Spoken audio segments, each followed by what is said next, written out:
Hello friends, welcome back to my channel. ఈరోజు మనం మిరియాల రసం ఎలా తయారు చేసుకోవాలో చూద్దాం. ఈ మిరియాల రసం వర్షాకాలంలో, శీతాకాలంలో కానీ, జలుబు చేసినప్పుడు కానీ తాగితే చాలా మంచిదండి. రైస్లో వేసుకొని దానికి కావాల్సిన పదార్థాలు: జీలకర్ర, మిరియాలు, కందిపప్పు, తెల్లగడ్డలు. జీలకర్ర, మిరియాలు, కందిపప్పు ఇవి సమానంగా తీసుకోవాలి. సమానంగా పొడి చేసుకోవాలి. పొడి చేసుకున్న తర్వాత తెల్లగడ్డలు వేసి మనం ఈ పొడితో పాటు తెల్లగడ్డలు కూడా దంచుకొని తీసి పక్కన పెట్టుకోవాలి. ఈ రసం జలుబు చేసినప్పుడు కానీ, పథ్యం బాలింతలు కానీ తాగొచ్చండి. చాలా బాగుంటుంది. జలుబు కూడా వెంటనే తగ్గుతుంది.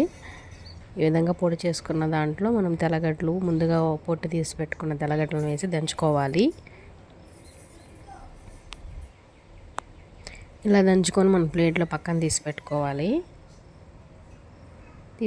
మనం నిమ్మకాయ సైజు అంత చింతపండుని ముందుగానే వాటర్లో నానేసుకొని దాని రసం తీసి పక్కన తొక్కు తీసి పెట్టుకోవాలి. ఆ చింతపండు రసంలోనే టమోటాలు కూడా వేసి బాగా నలుపుకోవాలి.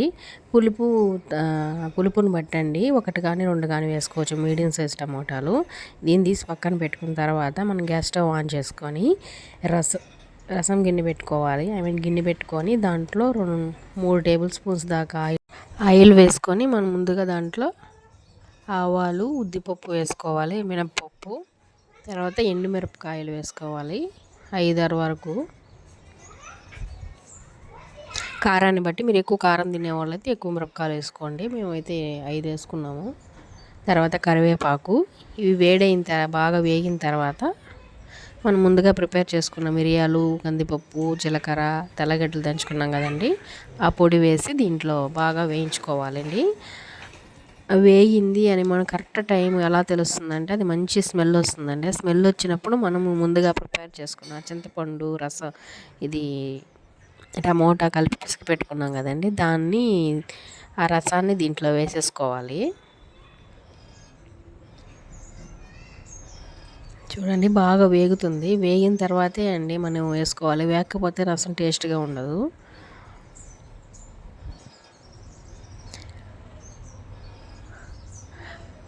రసం పోసిన తర్వాత ఆ మిరపకాయలు వేడెక్కక ముందే వెంటనే చేత్తోనే నలిపేసుకోవాలి. మీకు నలపడం ఇబ్బంది అనిపిస్తే మీరు తిరగబాతులోనే మిరపకాయలను ముక్కలుగా దంచేసుకోవచ్చు, లేదా ఒక 2 మిరపకాయలు మన మిరియాలతో పాటు దంచేసుకోవచ్చు. తర్వాత పసుపు, దీంట్లో ధనియాల పొడి, ఉప్పు వేసుకోవాలి. ఇవి తగినంత రుచికి సరిపడా వేసుకోవాలండి. కొంచెం పులుపు అవన్నీ చెక్ చేసుకుని వాటర్ పోసుకోవాలి. బాగా బుడగలు వచ్చిన తర్వాత దించేసుకోవాలండి. ఇదే అండి మిరియాల రసం.